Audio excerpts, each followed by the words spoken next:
Good morning, good morning. And just so you know, this is definitely live. I have not got my coffee in my hand. Have you noticed? So let me just grab my coffee and I'll be back with you in a moment.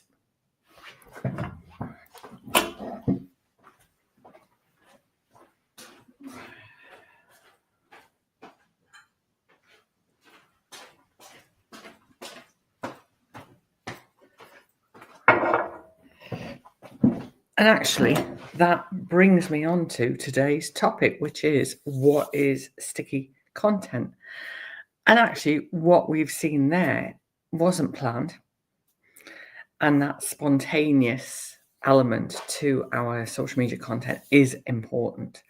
But one of the things I want to talk to you about this morning, to give some tips to you, is exploring what is sticky content.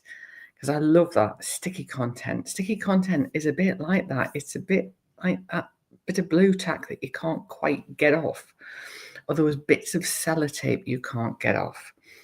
Content that's going to stick, that's going to be memorable, is absolutely key, because unless we have content that's going to resonate, be share worthy, that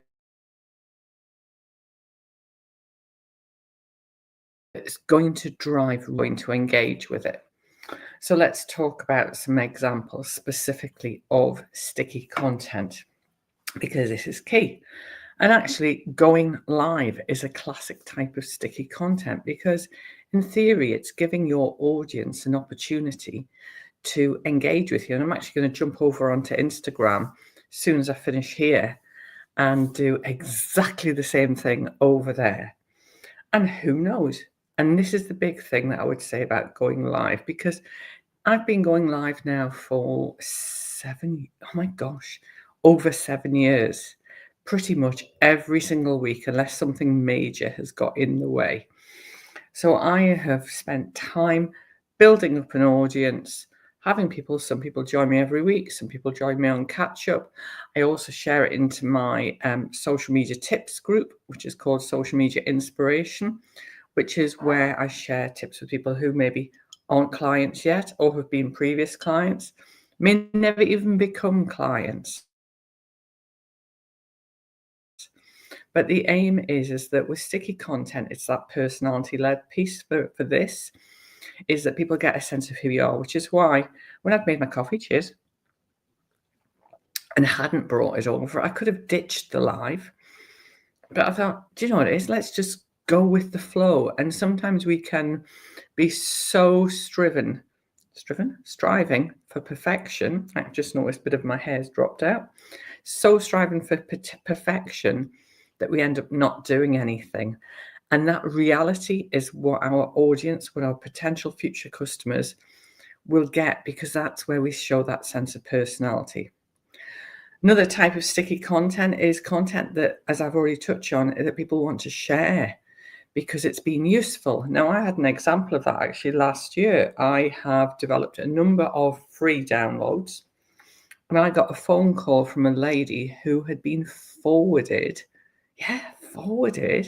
one of my free downloads, because her friend had got access to it, had seen it on my socials somewhere, because I put it across Instagram, I put it on Facebook, I put it on LinkedIn, and I also put it on Twitter occasionally. I'm sort of not like that about Twitter. And that had been forwarded on to us. So that's good sticky content, because somebody shared it. Other kinds of sticky content are things that are really targeted, that are going to really capture people's attention. And that's where the imagery that we use becomes so important. So my top tip for you today is have a look at the last 12 posts you put out on your socials. How many of them are relationship building? How many of them are personality led? How many are taking people nearer to becoming clients with you?